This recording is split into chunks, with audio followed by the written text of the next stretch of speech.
Let's bring in Victor Abramowicz now. He's principal at Ostoya Consulting. He joins us live from Darwin in Australia. And Victor, you heard there President Putin praising his forces, but stopping short of declaring victory. Did we get any clues on what this all might mean for the future direction of Putin's war in Ukraine?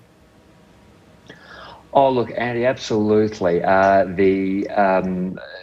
Putin absolutely did not raise the initial objectives that he did right at the start back in February in terms of overthrowing the regime or denazifying the whole country, but he did very much focus on Donbass region. Now, that's only about 60% under the control of Russia now, together with a range of territory outside it, but he did absolutely focus on the importance of having that region liberated, as he calls it, from neo-Nazi forces.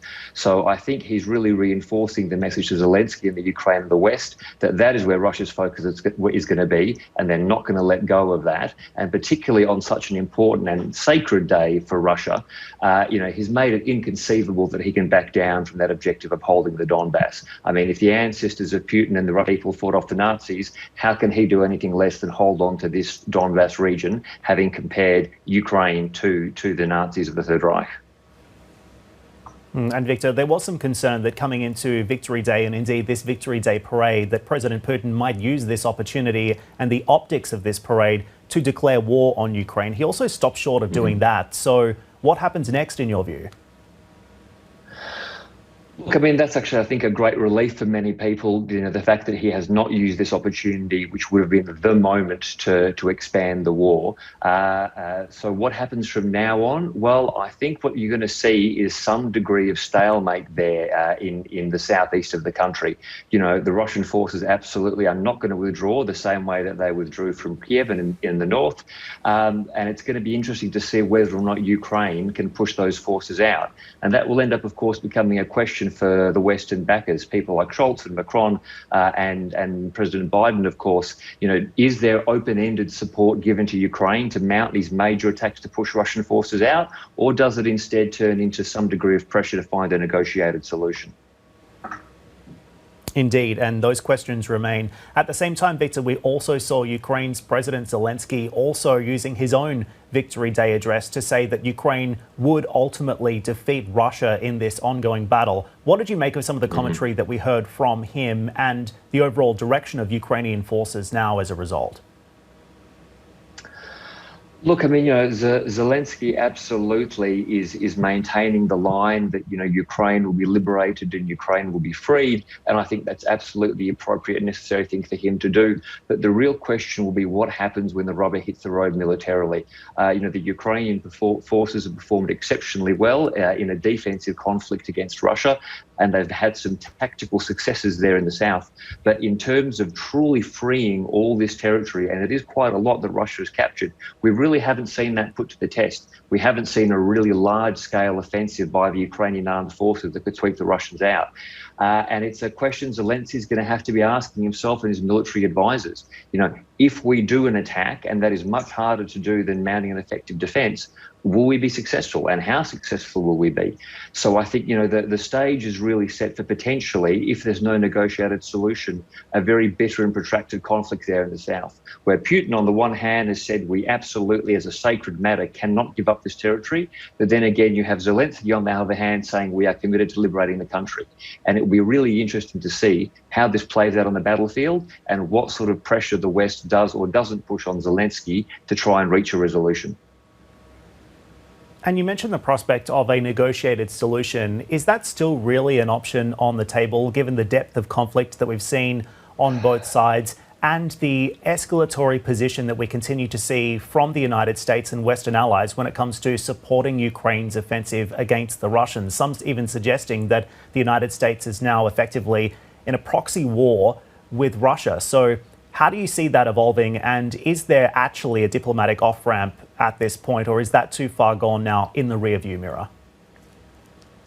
Oh, no, look, there'll definitely be a diplomatic end to the war, because the only alternative really is Ukraine marching on Moscow, which is not going to happen. And it really doesn't appear that Moscow is going to end up marching on Kiev. So by hook or by crook, there will be a diplomatic solution. It just comes down to how much blood is spilt first.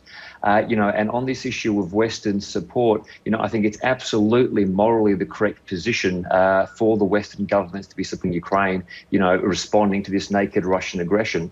And a lot of, I think, the resolution will come down to how Ukraine potentially performs on the battlefield. If the Ukrainian armed forces are successful in a large offensive and really do sweep out of a lot of Russian forces, then that will place huge pressure on Putin to find some way, some negotiated solution. Then again, if the Ukrainian attack goes particularly poorly and there's a real stalemate, again, that'll put pressure on Zelensky. So it really is a little bit, it's a known unknown, and we'll need to see how it performs on the battlefield. But one way or another, yes, there will be a negotiated resolution, but it's a question of how long and how much blood, to be honest, gets spilt to get there.